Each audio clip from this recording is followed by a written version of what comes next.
Hey everybody, welcome to another episode of the Leading Life Podcast. I'm your host, Andrew Zook, and here is where we talk about leadership, personal development, and living our very best lives. Here we go.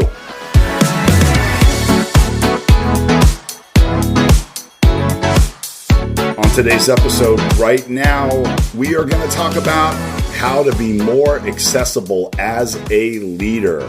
Yeah, first off, thanks for choosing the Leading Life Podcast, because this is the place where we discuss leading every aspect of your life and the lives of others through, be it your career, parenting, and growing through personal development. I want this podcast to be able to give you the tools to help be stronger at what you do and give you the leadership edge so you can blaze new trails. And I'm excited because today we're going to talk about a leadership quality that doesn't get much attention, and that is being accessible.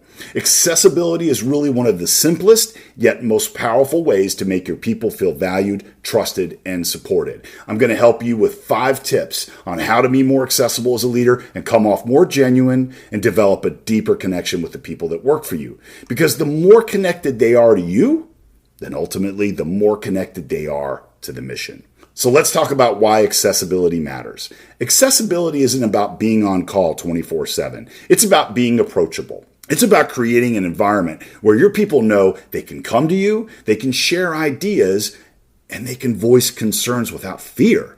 Because when leaders aren't accessible, guess what happens? Walls go up. Employees feel alone. They feel disconnected. They're afraid to speak up with the truth. But when you are accessible, you're sending the message, I see you and I value you.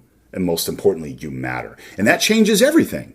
So what are some of the misconceptions about accessibility, though? Well, I think that some leaders think accessibility means weakness or it'll slow them down from leading the group. But the opposite is true. Approachability builds trust, speeds up communication, and prevents the small problems from becoming bigger ones.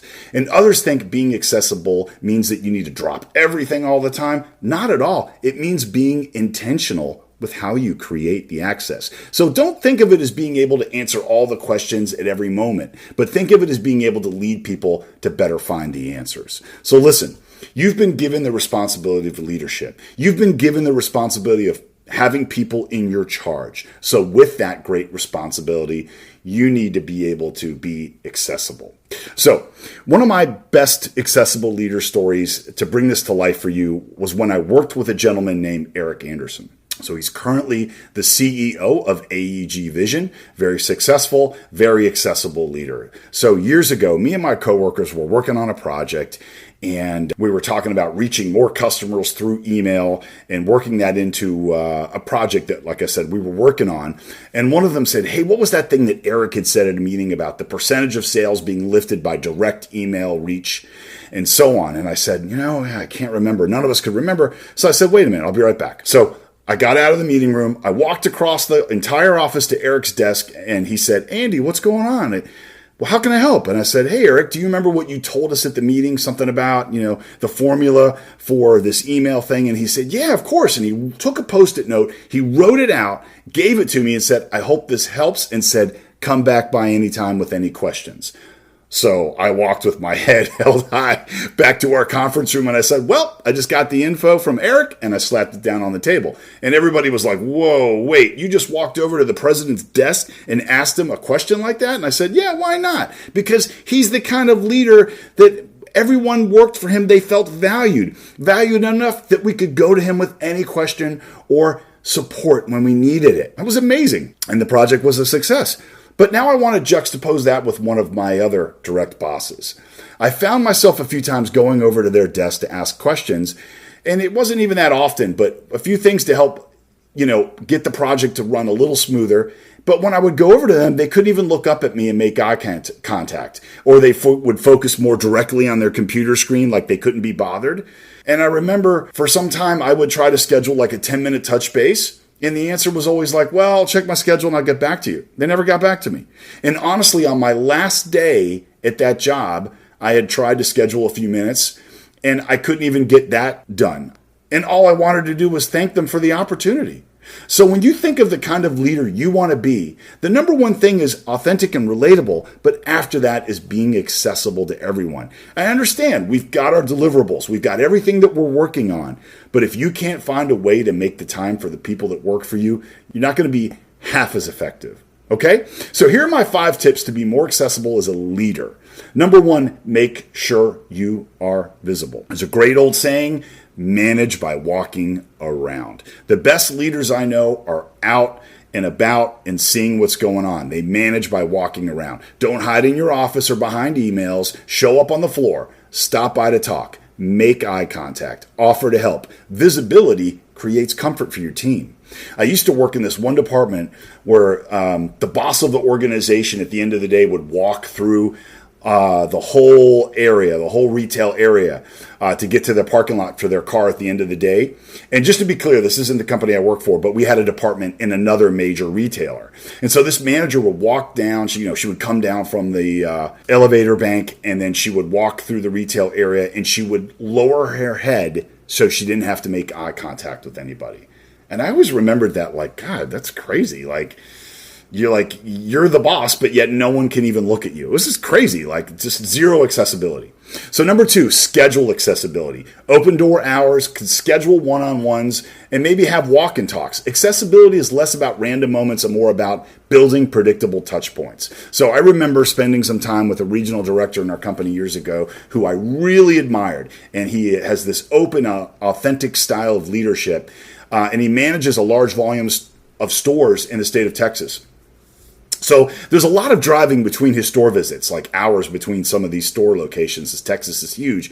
So he takes that time to actually call each of his managers while he's on the road. And I love that he would spend time with them on the phone, ask them what he could help with, ask them about their personal life, ask them about what they're struggling with the business. And if they were down, he was there to motivate them. I just love that he took that time to do that. And I'll tell you what, through doing that, that manager decreased probably the amount of fires and emergency text messages by 50% because he was able to talk to his managers in his downtime traveling between stores. All right, so number 3, learn to listen without judgment and be easy to talk to. Yes, when people approach you, listen first. Don't jump to solutions or defensiveness. Most of us listen while forming opinions, solutions, or counterpoints in our head. To listen without judgment is to notice our inner voice and set it aside. Remind yourself, right now, my role is to understand first, evaluate later. Accessibility isn't physical presence, it's emotional presence. So let me bring this to life for you a little bit better. I remember having a conversation with my territory manager years and years ago, and we were talking about swapping out a higher performing manager into my business with one that we currently had that was good, but was not quite great for this location because this was the highest volume location in the Southeast United States. So I presented my desire to bring in someone more skilled to meet the needs of our business. And I had this call and I was met with nothing but resistance. And the resistance was for no reason. And so they go, I need you to rethink your argument a little bit here, better for what we need to do. And was there coaching and counseling in place for this current person, etc.? And all I'm saying is, hey, we don't need to go to disciplinary action and all this coaching and counseling. We just need to swap people out that are better suited for the business needs. And this went on for 20 minutes when it could have been handled so much better that, after the call, I just said, I will never call this person again for anything. Like, the whole thing was a waste of time. And it was like about them instead of what was best for the business. And hey, if that manager had just rejected the idea, then why didn't they just say, hey, listen, Andy, I think we need to walk through this a little bit more. So help me understand your reasoning on why we should make this move so I can understand. And that's exactly what they didn't do. There was no logical response because it didn't fit in with their plan for the day. They didn't like it. So again, we need to really make sure we listen to understand and before we start to evaluate and answer. All right, number 4, utilize multiple channels of communication. Yeah, so some employees prefer face-to-face. Other employees feel safer in a message or an email. There are multiple ways to connect today. So figure out what works best for your people. There's a great book called Untangling Communication by Maria Geraghtanandia. I hope I said that right. I highly recommend it. It is a great guide for leaders to communicate better through, and more effectively, I should say, through different communication channels. So I see a lot of managers spending so much time responding to text messages. This is a good example. And they get frustrated about it. And I feel, okay, but are you accessible or not? Don't get frustrated about people connecting with you that way because that's not their fault. It's your fault. You can still set boundaries of best times to reach out and proper resources before they reach out, right? Did you make that available to them? Or did you have subject matter experts in your territory first that they could seek out before they go to you? And if you can't get back to somebody in a text message, then just say, hey, I'm in a meeting or I'm tied up right now, but I'm going to respond as soon as I can. Thanks for reaching out. But don't complain about people reaching out to you. Have better systems in place. If texts are overwhelming, then make sure if they have questions about scheduling, go through scheduling apps. If they have questions about tasks, have them listed in an email. And then keep text and the phone for emergencies. But have clear guidelines to reduce that text clutter. All right, number 5, beware of your signals. Yes, your tone, your body language, even how you respond to interruptions, all of these either open the door wider or they can close it shut. Years ago, I had a leader come up to me with a career-defining question. I'll never forget it. And it was in front of like 10 people. And as I began answering the question, they pulled out their phone and started staring at their phone. I was like, you don't really want to hear my response then, you know? I mean, there's nothing quicker to turn somebody off than you picking up your phone while they're talking to you. Beware of your body language and what you're doing. Barriers that leaders accidentally create. Let's talk about that. I'm too busy right now. We've talked about that on the podcast before. Don't say that. Everybody's busy. You're not really busier than anyone else. Defensiveness when someone shares feedback. If something goes against the program that you've put together or our higher ups have, and it disrupts that, listen to them and find out why they're saying what they're saying. Because this is honestly how mistakes happen in businesses all the time, and no one is willing to address it because the boss becomes defensive. Favoritism. Let's talk about favoritism. Being accessible only to certain people. It happens a lot. We all have certain people that we connect with more than others, but everybody on your team deserves to have your time and be heard. And then hierarchical distance, making yourself unapproachable because of title. Kind of like that manager at that department store that would walk through the whole department, passing 100 employees, but would stare at the floor so she didn't have to talk to anybody.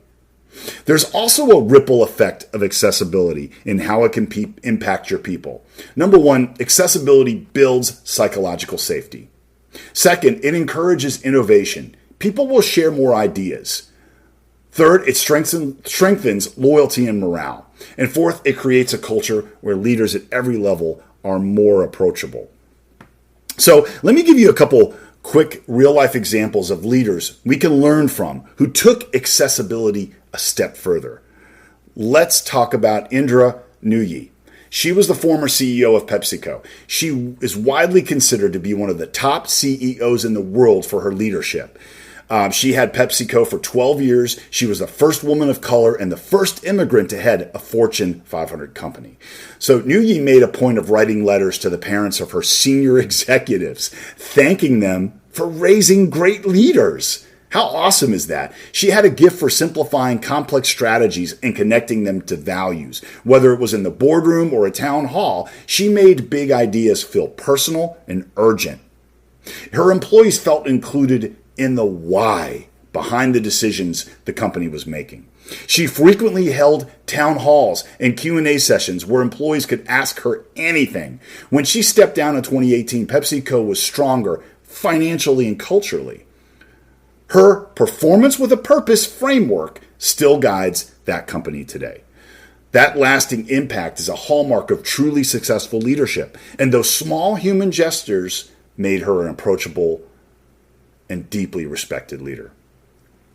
All right, let's talk about somebody else we can learn from as well. How about Howard Schultz with Starbucks? Schultz was famous for walking stores, chatting with baristas, and asking for honest feedback. He didn't just visit for show. He made himself approachable and listened to concerns directly from the front line. He helped them spot culture issues early and make employees feel heard, even in this global economy. He famously introduced healthcare benefits for part-time employees and stock options called Beanstalk, long before that was even a common practice. And these decisions weren't just HR perks, they were signals. We value you as partners, not just workers. Most leaders at the time saw employees as cost. Schultz saw them as the core of the brand. Schultz constantly tied Starbucks' mission to personal stories, like his father struggling without benefits when he was once injured. His vulnerability created authenticity. Employees and customers could feel his why. And that's why many leaders talk strategy, but Schultz told the stories. Even as Starbucks scaled to thousands of stores, Schultz fought to maintain that small company feel. He stayed reachable when other CEOs at his level became distant. You know, I was at a Father's Day picnic over the summer, and one of my very best partners in business and in friendship had been taking me around to meet all of his family members. It was amazing because all these people had flown in from different parts of the States to be at this Father's Day picnic here in Orlando. And he was taking me over to one of his aunts, and he was telling her about me. And I stood there silent. Honestly, I kind of stood there in awe because he was telling her all these things that I had did for him that I didn't even remember doing. But clearly I had been the kind of leader he needed, and I saw a vision of him being successful bigger than maybe he even saw for himself at that time. And he told me that. But he gave me the ultimate compliment. And that's why I'm telling you this, because if I tell you anything, I want you to remember this part. He said to his aunt, no matter what position Andy was in over the years, from the lowest to the highest, he was always Andy. And he never changed who he was. A lot of leaders lose this along the way. If you hear anything, don't forget about who you worked with along the way, who helped mold you along the way, who helped maybe give you that boost to get up the ladder. For me, that was the ultimate compliment. So remember, no matter how high you climb, never forget the people that were beside you holding the ladder. You know, have you ever been somewhere when you're at a party or a corporate event and you're trying to talk to somebody, but their head is constantly scanning the room for somebody else to talk to? We've all been there, and it's so incredibly disrespectful. And I see many leaders make that mistake. Be present for your people when they talk to you. So again, here are my 5 tips and my leadership edge for you to become more accessible as a leader. Quick recap: make yourself visible and manage by walking around. Always be approachable. Schedule accessibility if you have to. Listen without judgment. Manage through multiple forms of communication. And beware of the signals through body language and tone. Accessibility isn't about perfection. Remember, it's about presence. Your people don't need you to be available 24/7. They need to know that when they come to you, you're present, you're open, and you're willing to listen. Try one small shift this week. Walk the floor, open the calendar, or simply say, hey, I'm here if you need me. Because leadership isn't about being distant or this big hierarchy. It's about being within reach. So here's some questions I want to have you reflect on as the listener. Take this with you as you go into your day. Number 1, do my people feel safe approaching me with their ideas or concerns? The key word in there is safe. Do my people feel safe approaching me with their ideas or concerns? Number 2, what message does my daily behavior send? Do I have an open door or a closed door one? 3, when was the last time I intentionally made myself available? All right, so that's my episode. In the notes, there will be a link for a worksheet to help you better think about how you are opening up your accessibility for your people. And I think that will really be beneficial for all of us being the most impactful leaders we can be. All right, so I hope this will help you and your leadership journey. And remember, no matter how impressive your title is, what's more impressive is your connection to the people working for you. Thanks again for listening and choosing the Leading Life podcast for your leadership edge. I'm going to leave you the way that I always leave you. Lead on, lead strong, be bold, but most importantly, be awesome you. Until the next episode, bye.